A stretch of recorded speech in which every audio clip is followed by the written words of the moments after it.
A very good morning to all of you. I hope all of you are doing well.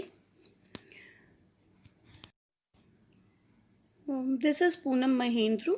Today we will be discussing how to solve comprehension passages because most of the students, the time taken for solving the comprehension is a bit longer as compared to कि जितना time लगना चाहिए comprehension solve करने में normally students का मतलब I would say कि 10 to 15% of the students they solve the comprehension on time and बाकी जो है उनका 1.5 आवर कॉम्प्रीहेंशन में लग जाता है.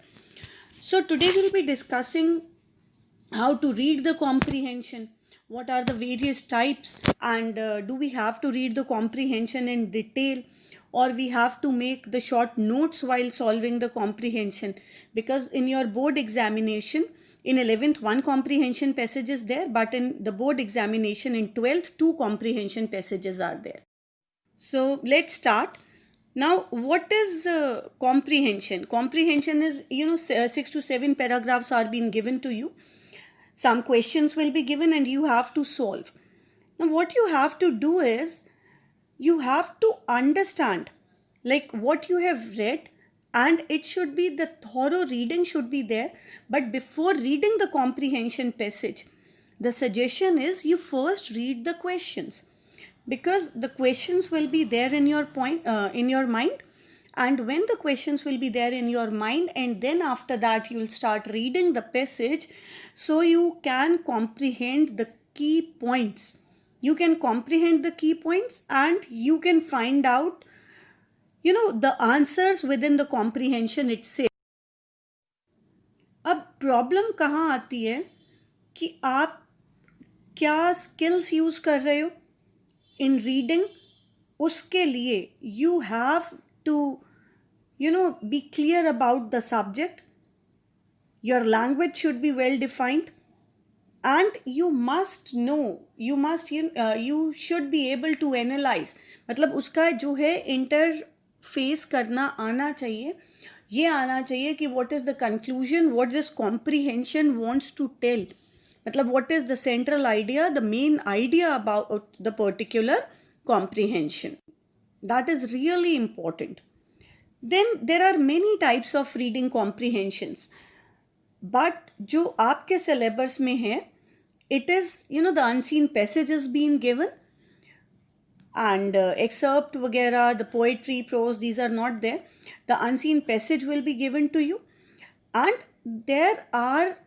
you have to scan that passage, and intensive reading is necessary. But before intensive reading, you have to go with the extensive reading. Extensive reading is that when you are reading the paragraph just for fun, उससे क्या होगा, answers जल्दी निकलेंगे. Then comes skimming.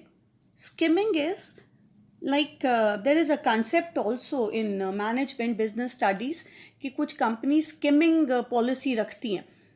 तो skimming is कि when you want to take out the best. अब comprehension में क्या है, you have to take out the main idea of the text, you have to identify.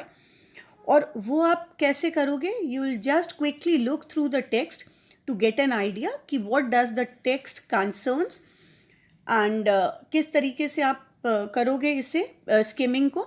That main idea आपको first 2 paragraphs में पता चल जाएगा कि what the comprehension is all about. Then you have to go with intensive reading. Now intensive reading is कि आप, extensive reading is कि आप जल्दी से उसको read करो. It is for fun. It is you are interested in that particular thing. Now intensive reading is like you have to read the text and you have to frame an order. जैसे कि हम note making में करते हैं, फिर आपको वो एक इवेंट्स उसको क्रोनोलॉजिकल ऑर्डर में you have to frame that. और कॉम्प्रीहेंशन सॉल्विंग के लिए both intensive reading and extensive reading are important. Now why you are reading the paragraph? Now 2 purposes are there. Now first we have to develop the comprehension about the text, and second is that we have to answer the questions which are being given, that is it is mandatory. अब हमने जो interface निकालनी है comprehension से, उसके लिए हमारी vocabulary strong होनी चाहिए. That is why the teachers always keep on saying कि read only 2 words of vocabulary, and then you have to look at the title of the passage also. Why? Because many a times it happens कि जो आपका title लिखा होता है passage का, central idea या main idea जो आपके कॉम्प्रिहेंशन का है वो उसके आसपास ही रिवॉल्व होता है, राइट? तो ये भी ज़रूरी है कि you have to have a look on the title of the passage. Intensive reading तो करनी है, उसके अलावा टाइटल आपने ज़रूर देखना है पैसेज का कि व्हाट इज़ द टाइटल, और वो टाइटल को हम किस तरीके से इम्प्लीमेंट करें, उस टाइटल से हम सेंट्रल आइडिया कैसे निकालें. उसके अलावा कॉम्प्रिहेंशन में some dates and days are mention, right? The name of the characters are mention. कुछ टिपिकल वर्ड आएंगे कि जो आपको लगता है कि इसका सिनोनियम पूछ सकते हैं. So you will just write down those particular things as key notes. ये बहुत ज़रूरी है क्योंकि कॉम्प्रिहेंशन पढ़ने में टाइम जो लगेगा, अगर आपके की नोट्स बने होंगे तो it will be good enough for you. Then what next? Next is like don't read panicly. हमें लगता है कि यार हाफ एन आवर हो गया, सो अभी तक मेरा सॉल्यूशंस नहीं निकले हैं. We start reading. It is when comprehension में जो चीज़ आपको नहीं समझ आ रही है, right, like it is important to understand, and then जो चीज़ नहीं समझ आ रही है, then again you have to read that particular paragraph. ये नहीं है कि जो समझ नहीं आ रहा है तो आप उसे छोड़ दो. No, you have to reread and then the solutions will be there with you. Then what you have to do is you have to like this I've told earlier also कि पहले आप questions पढ़ोगे तो questions पे you will find out the answer कि जो questions दिए हुए हैं, and then in your mind you will think कि whether this answer, कई बार होता है कि 2 options ठीक लगते हैं, then you will find out the pros and cons of both the answers और जो ज़्यादा appropriate लगे, right? You have to look into the text और उसको correlate करना है, और then you have to like give the answer beyond the text. मतलब ये नहीं है कि जो comprehension में लिखा है you are going to write the same thing. No, you have to write the things in your own language. एक ये भी चीज़ है कि जहाँ students के marks deduct हो जाते हैं, right? And sometimes like it is there कि questions are giving the hints of the answers. क्योंकि हम लोग comprehension की practice नहीं करते, जो कि एक सबसे बड़ा drawback है. So it is like every one of us we have got talent. This is what I believe. Every student, कि हर student comprehension solve कर लेता है. कुछ questions में hints होते हैं कि answers क्या होगा. So read the questions carefully, very carefully, right? And then after that what you have to do is that you have to increase your vocabulary. वो चीज़ slowly होगी. You have to increase your vocabulary, and then you have to write down the synonyms, you have to write down the opposite words so that आपको comprehension solve करने में problem ज़रा भी ना आए. लेकिन ये चीज़ होगी slowly and gradually, क्योंकि normally क्या होता है, हमें answers फिर भी आ जाते हैं but हमें वर्ड्स के मीनिंग नहीं मिलते. तो उसके लिए you have to work hard.